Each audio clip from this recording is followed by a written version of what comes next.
Cadillac Infotainment systems in 2024 and 2025 models are experiencing widespread issues, including frozen screens, black displays, and audio problems. General Motors has acknowledged these widespread problems across Buick, Cadillac, Chevrolet, and GMC brands.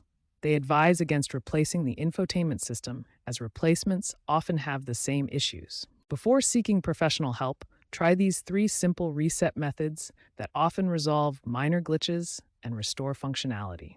Method 1 is the soft reset. Locate the power button on your infotainment screen. Press and hold it for 10 seconds until the screen goes blank, then wait for the system to restart. Method 2 is the hard reset using the Q faceplate.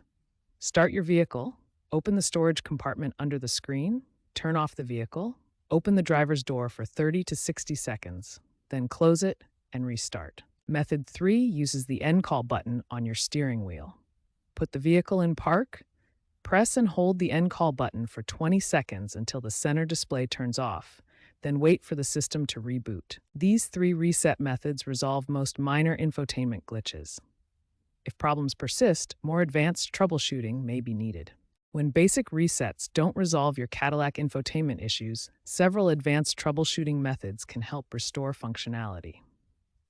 The first advanced option is performing a factory reset through the Settings menu. If your screen is still functional, this can resolve deeper software issues. Next, check the Q system fuse. A blown fuse is a common cause of complete system failure. Use a multimeter to test fuse continuity properly. A weak or failing battery can cause intermittent infotainment problems.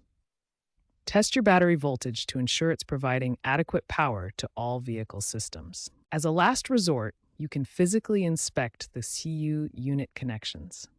This advanced procedure should only be attempted if you're comfortable working with automotive electronics. Keep your system updated with the latest software from Cadillac to prevent future issues. If these advanced methods don't resolve the problem, seek professional assistance from a qualified technician.